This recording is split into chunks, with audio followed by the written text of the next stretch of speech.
እንዴት ናችሁ? እግዚአብሔር ይመስገን ደህና ነኝ። እኔ ዛሬ የምናየው ከፊደል ሰ ጀምረን ይሆናል ማለት ነው። ሶስት ጣት ሰ ባለ ሶስት ጣት ሰ ወይም ንጉሱ ሰ ከምንላት ጀምረን ፊደል ማንበብ እንማራለን። በትኩረት ለመከታተል ሞክሩ። ሰ የምንላት ሶስቱም ጣት ወደ ላይ የዞረች ሰ እንላታለን። ሶስቱም ጣት ወደ ላይ ከዞረች ሰ እንላታለን ማለት ነው። ሱ ስንላት ደግሞ ቅጥያ ያላት እዚህ ጋር ቅጥያ ወደ ቀኝ በኩል ካለው ላይ ቅጥያ ካላት ሱ እንላታለን። ሁለተኛ ፊደል ትሆናለች። ሱ እንላታለን። ወደ ቀኝ በኩል ቅጥያ አላት ማለት ነው። ሲ ስንል ደግሞ እግሯ ላይ ጀላፋ አላት። በቀይ ከለር ከተቆረችባት እግሯ ላይ ጀላፋ ይኖራታል ማለት ነው። እግሯ ላይ ጀላፋ ካላቸው በብዛት ሶስተኛ ፊደል ናቸው። ድምጻቸውም ኢ የሚል ድምጽ በውስጥ ይኖራቸዋል ማለት ነው። ሳ ስንል ደግሞ እግር መቆሚያ አላቸው።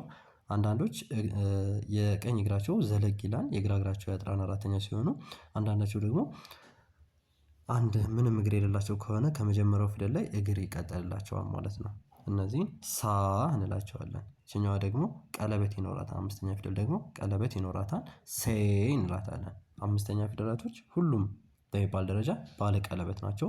አምስተኛ ፊደላቶች ሴ ስንል ኤ የሚል ድምጽ አብሮ ይነበብባቸዋል ማለት ነው።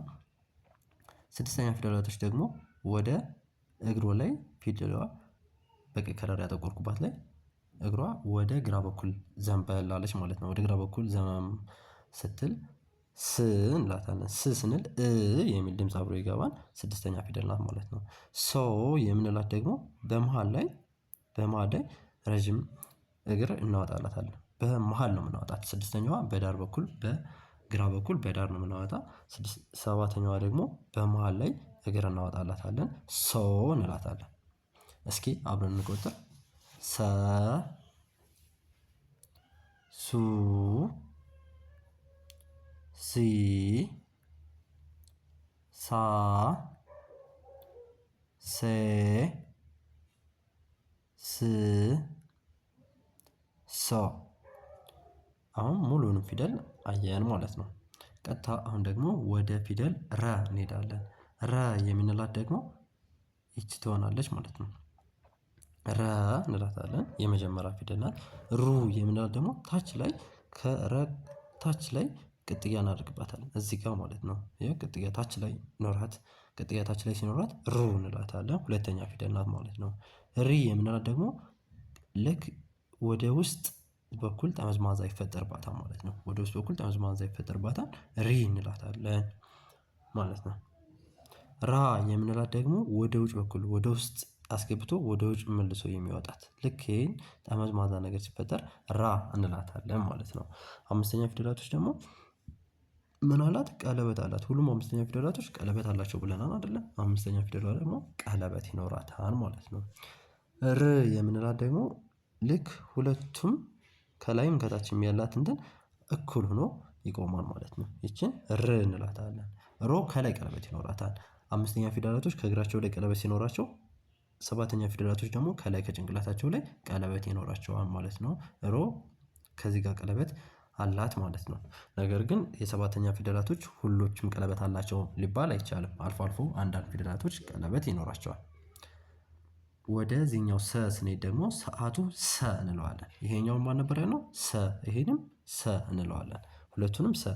ነገር ግን የመጀመሪያውን ይሄንን ንጉሱ ሰ አልነው። ይሄኛውን ደግሞ ሰዓቱ ሰ ብለነዋል ማለት ነው። ሰ ስንል ኖርማሊ በን ጽፈን በን ታስታውሷታል ከሆነ ፊደሏን በን ጽፈን ከላይ ቅጥያ ይሄንን ቅጥያ ከላይ ማድረግ ማለት ነው። ሱ ስንል ደግሞ ልክ እንደ ሌሎቹ ፊደሎች በዚህ በኩል ቅጥያ ማድረግ፣ በቀኝ በኩል ቅጥያ እናደርግበታለን፣ ከመሃል ላይ ቅጥያ እናደርግበታለን። ሱ እንላታለን። ሁለተኛ ፊደል ማለት ነው። ሱ። እሺ። ሲ ስንል ደግሞ ታች እግሯ ላይ ጀላፋ ይኖራቸዋል። ሶስተኛ ፊደላቶች በብዛት ጀላፋ አላቸው ብለን ነበር አይደለ? ሲ እንላታለን። በቀይ ከለር አጠቆርኳት ላይ ጀላፋ አላት። ሲ እንላታለን ማለት ነው። ሳ ስንል የቀኝ እግሯ ረጅም የግራ እግሯ አጭር ይሆናል። ሳ ስንል አራተኛ ፊደል አ የሚል ድምጽ አብሮ ይወጣል። የቀኝ እግሯ ረጅም የግራ እግሯ አጭር ይሆናል። ሳ እንላታለን ማለት ነው። ሴ የምንላት ደግሞ ባለ ቀለበት ትሆናለች። አምስተኛ ፊደል ስለሆነች አምስተኛ ፊደላቶች ምናቸው ነበረ ነው ባለቀለበት ናቸው። ስለዚህ አምስተኛ ፊደሏ ባለቀለበት ትሆናለች ማለት ነው። ስ እዚህ ጋር ስ ደግሞ ወደ ግራ በኩል ዘንበል ያለች ናት አይደለ? እዚህ ጋር ይችኛዋን ስ ስናይ እግር ነበራት፣ ወደ ግራ በኩል የተጣመመ እግር ነበራት። ይቺ ደግሞ ከላይኛው ከጭንቅላቷ ላይ ወደ ግራ በኩል የተጣመመ ልክ በቀይ ከለር ያጠቆርኩት እዚህ ጋር ወደ ግራ በኩል የተጣመመ ነው። ስ እንላታለን። ሶ ስንል ደግሞ ከአራተኛ ፊደሎች በተቃራኒ የቀኝ እግሯ አጭር ይሆናል፣ የግራ እግሯ ደግሞ ረጅም ይሆናል። ይችን ሶ እንላታለን ማለት ነው። አሁን አብረን እናነባለን። ሰ ሱ ሲ ሳ ሴ ስ ሶ። አሁን በደንብ እየገባችሁ መሆን አለበት። ከዛው ቀጣይ ደግሞ ወደ ሸ የምትባሏ ፊደል እንሄዳለን። ሸ የምንላት ፊደል ደግሞ ምንድን ነው የምትሆነው? ሰን ጽፈን ቀጥታ ሰን ከላይ እንደጻፍናት ሸን ምን እናደርጋለን? ከላይ ቅጥያ እናደርግበታለን። ይህን እዚህ ጋር ያለውን በአረንጓዴ ከለር እየነካሁት ያለን ከላይ ያለውን ቅጥያ ስንቀጥል ማን ትሆናለች? ሼ ትሆናለች ማለት ነው። ሼ እንላለን። ሼ እንላለን። ሁለተኛዋ ሹ ስንል ምንድነው ቅጥያ ይኖራታል? በቀኝ በኩል ከእግራቸው ላይ በቀኝ በኩል ቅጥያ ያላቸው ብለናል አይደለ? ሁለተኛ ፊደሎች። ስለዚህ ይችም ልክ እንደ ሌሎች ፊደል ከዚህ ጋር ቅጥያ አላት። በአረንጓዴ ከለር ከምነካው ጋር ቅጥያ ይኖራታል ማለት ነው። ሺ ስንል ደግሞ እግሯ ላይ ጀላፋ ይኖራታል ብለን ነበር አይደል? እግሯ ላይ ጀላፋ አላቸው። ሶስተኛ ፊደሎች እግራቸው ላይ ጀላፋ አላቸው። ከላይ በሶስት ተራ የተጻፉትን ስናይ ከሪ ውጭ ሁሎችም ጀላፋ አላቸው ማለት ነው። እነዚህ ሶስተኛ ፊደላት ይሆናሉ። ሻ ስንል ደግሞ አራተኛ ፊደሎች ምናቸው ነበር ያልነው? የቀኝ እግራቸው ረጅም፣ የግራ እግራቸው አጭር ይሆናል ብለናል አይደል? ስለዚህ ሻ ብለን ያልናት የቀኝ እግሯ ይኸው ረጅም ነው፣ የግራ እግሯ ደግሞ አጭር ይሆናል ማለት ነው። ስለዚህ አራተኛ ፊደል ሻ ብለን አነባል። አምስተኛ ፊደል ደግሞ ሼ ብለን ባለቀለበት። አምስተኛ ፊደላቶች ምናቸው ነበር ያልነው? ባለቀለበት ናቸው። አምስተኛ ፊደሏ ሼ እንላለን። ሺ ስንል ደግሞ ምንድነው? እዚህ ጋር ሺ ስንል እዚህ ጋር ሺ ስንል ያደረግነው ነገር ምንድነው? አምስተኛ ፊደሏን ቀጥታ አምስተኛ ፊደል ሺ ስንል ወደ ግራ በኩል ዘንበል ያለች ናት። ልክ ስን አይተናል፣ እዚህ ጋር ስን አይተናል። ይችም ወደዚህ በኩል ወደ ግራ ፊደል ዘንበል ያለች ትሆናለች ማለት ነው። ከዚህ ጋር መስተካከል ያለበት ፊደል ነው፣ እናስተካክለው አብረን። እሺ እናስተካክለውና አብረን እንማራለን ማለት ነው።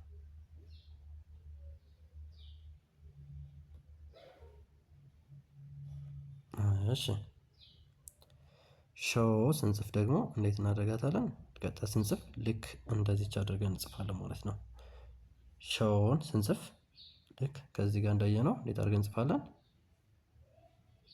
ሾ እንልና እንደዚህ አድርገን እንጽፋለን ማለት ነው።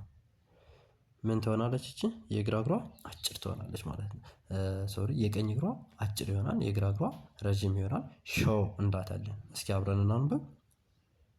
ሸ ሹ ሺ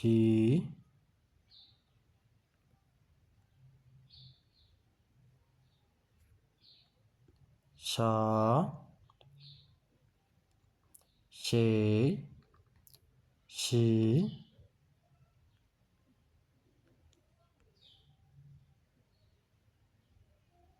ሾ ሾ እንላታለን ማለት ነው። ኦኬ ከዚህ ጋር ማየት ያለብን በትክክል እንዴት አድርገን እንጽፋለን፣ እንዴት አድርገን እናነባለን የሚለውን ነው ማየት ያለብን። የመጀመሪያ ፊደላቶች የቃሉን ትክክለኛ የመጀመሪያው ቃሉን ይዘውት ሲሄዱ፣ የሁለተኛ ቃሉ ደግሞ የመጀመሪያውን ቃል ይዘው የዛን ቤተሰብ ድምፀቱን ሳይለቁ ድምፀቱን ተከትለው ይነበባሉ ማለት ነው።